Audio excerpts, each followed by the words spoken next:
Checked out the beach this afternoon around 5 o'clock, and it was definitely much change since earlier in the week. It was only northeast at about 10, but the surf was up. There's 3 to 4 foot surf with some higher waves coming in.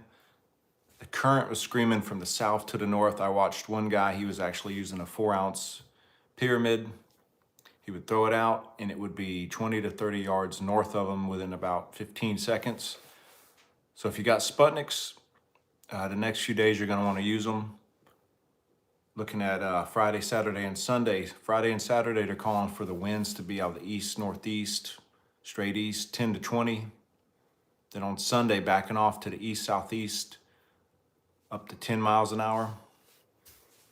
So the surf itself shouldn't be too bad. It's just the current. And remember, if you're fishing like in Jack's Beach and Ponte Vedra, on the higher tide, it's going to be a lot harder to hold bottom because it's, well, especially Jack's Beach, it is completely flat at high tide.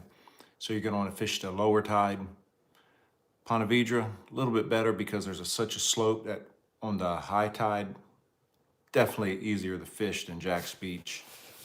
But I still like fishing that area on the outgoing tide. If you look at the tides, pretty much in the morning, low tides, middle of the day to high, and back down to the low in the evening. So if you're gonna fish, get out there early, especially in Jack's Beach. Same Little Talbot, I like to fish the outgoing tide there. Amelia, it just really depends on the stretch of beach you're fishing. That's why I always recommend, and we talked about it in our seminars, pre-scouting an area if you have time before you fish it, especially on the lower tide. That way you can see, is the beach you're gonna fish completely flat at high tide, or is there some nice little troughs and sloughs you can find? And what I always do with the iPhones and the smartphones, you find a nice little cut, take a picture of it. What I do, take a picture of it and then stand directly behind me or look to the west, and I take a picture of whatever is directly behind it. So that when I go to the beach, I just click on that picture. I'm like, oh yeah, it was that house. That's where I need to be. It's a good little tip. Plenty of mullet in the surf still. Plenty of sand fleas still. The good thing about the mullet, I talked to my buddy Bill.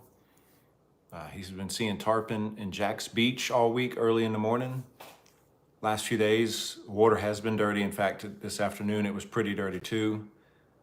But it is gonna be east wind, so it's gonna be more of a sandy dirty than a south wind dirty. South wind dirty, we call it yoo-hoo milk. An east northeast dirty is usually a sandy dirty, if that makes sense. I've caught a lot of fish in northeast winds, even when it's up to 20 miles an hour. Whiting, there's plenty of trout cruising the surf still with all the mullet. Bluefish, Spanish, redfish, black drum, you name it, it's swimming the surf right now. The water temperature actually came down. It was 85 on Tuesday. It's down to 82 and a half. Still 85 in Flagler, 82, 83 in Fernandina. So if you're gonna fish, don't let the winds deter you. Just make sure you have some of the Sinker Guy Sputniks. They will hold on the low tide. Bring your cast net to the beach. Like I said, you get out there early in the morning, a lot of times those mullet are in inches of water, guys. As the day goes on, they go out a little bit deeper. So get there early and see what you can get. Remember, those mullet, if they're in shallow, you don't want to throw that mullet 100 yards out past where they are. You want to try to get just past the whitewash, because those reds and trout will be cruising the surf in that area. I was looking ahead for the Pompano run. I had a few questions about the Pompano run. So right now the water is not a good temperature for Pompano. So I looked up in North Carolina, and right now the water temperatures in North Carolina are 83, 84, 85. Okay, so they're hot up there too.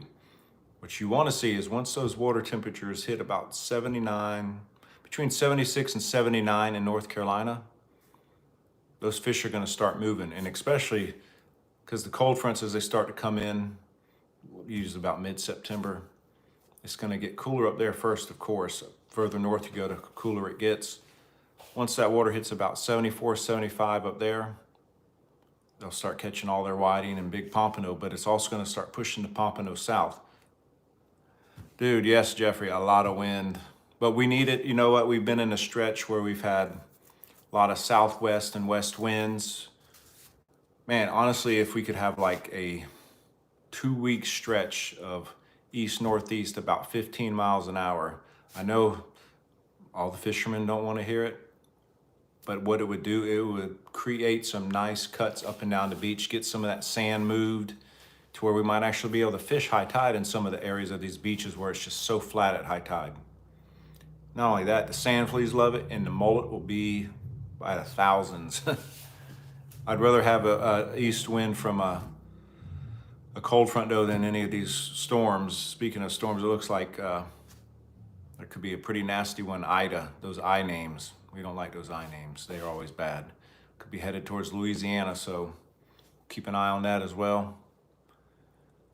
The fish are there. Don't let the weather, the wind, just watch. Usually with these systems like this where there's a lot of rain coming off the ocean, typically you don't have that much lightning. However, we can, so I shouldn't have to tell y'all, but if it's lightning, go in the truck or something and wait it out. I don't want to see you on the news for getting hit by lightning to catch a 12-inch whiting, okay? We don't want to have to make a shirt with a guy holding a small whiting and say, don't be this guy, okay? Speaking of the seminar, so we had one copy edited, and then Chip actually has taken his copy and combining both of them to make one video. It's going to be almost 2 hours long. So he's getting the best of both worlds to where the audio is very good to hear, and he's almost done with it. So as soon as he's done with it, we're going to be putting it up on both of our YouTube pages for all of y'all to watch. Hope you enjoy it. And of course, when we have the next one, we'll let you know. And we greatly appreciate everyone who came to this last seminar. Yes, Jeff, I was, this time of year, you just never know what the wind's going to be doing. And it turned out great because the wind was west at about 5 to 6 miles an hour. The only drawback was on Friday, it was like Lake Atlantic. And Saturday morning, here comes some of that swell from Henry. So I remember when I got down to the beach, those waves were crashing. I'm like, oh man, because they're quite loud. And I said, oh, out of all the days for this swell to come in, it's gonna make some noise, but it worked out great. The feedback we got was tremendous. A lot of people had great comments and getting private messages from questions, and it didn't help. It didn't hurt that Matt Torres, we were talking about catching trout from the surf. Like clockwork, he caught about an 18, 19-inch trout right behind our group as we were getting ready to start the seminar using live mullet on the Carolina rig I showed y'all. So my phone said low battery, so it almost went off. I got about 20% left. Yeah, those trout, on days like that, we talked about that, when it's real sunny, early in the morning, late in the evening, the water was real nice. But for the most part, that whole week, it had been completely flat. And that stretch of beach is actually nice. The further north you go in Jack's Beach, it's much more, it's flatter. So right in that area, there's a nice little trough there. So those trout, I think it was last year or the year before, guys, another buddy named Matt. This is pretty cool. So he was throwing top water in the surf. He actually, I would have to draw a picture, but basically there was a little slough, and on the north and south side of this slough, you could actually, it was much shallower. So he walked out and got on the sandbar that was behind the slough and was throwing up towards the beach, like where you would come down to fish, throwing his top water, and was catching trout that way, sitting in that slough, reeling towards the ocean. So they like that shallow water. They're gonna be wherever that bait is, but hopefully I can get out there and catch some fish and let me know what's up. And we hope to have the seminar up here by the end of the weekend. So look for it. We'll definitely make an announcement. We'll try to have a video up tomorrow afternoon. I was gonna do one today, but it started raining, and the phone, it is a waterproof phone, but it doesn't take good video when the lens is wet. I did go down there and look though. Like I said, the water was pretty dirty, and it was a strong south-north current, guys. But there were mullet and there were sand fleas, so there's plenty of bait around. And the live shrimp they have in the bait shops right now are pretty good size too. If you don't fish the surf, go in the river. They are absolutely crushing the mangrove snappers still, and lots of big ones, and flounder mixed in. So fish are there. And if you go to the jetties and you got a boat and you're hooking those reds, don't use light gear, because what I've seen, the sharks are, they're like piranhas right now. No problem, Jeff. Hope to catch some fish this weekend, man. I saw about 3 different posts just this week of people complaining about the sharks at the Mayport jetties. They are eating the reds before they can get to the boat. So you want some heavier tackle, and get them up to the boat fast, guys. You play them a little bit too long on that light tackle, all you're gonna be reeling in is the head of a redfish. So that's all I got to say. Thanks for watching. Look, keep your eyes out for that like a brain fog right there, right? For the seminar to be up, and we'll have a live report from the beach tomorrow afternoon. So with that being said, tight lines, and if you haven't subscribed, hit that subscribe button. If you haven't subscribed to the Sinker Guy, go over there and subscribe to him. He's my tag team partner. We like doing these seminars together, and we got plenty more for the future. So catch y'all later.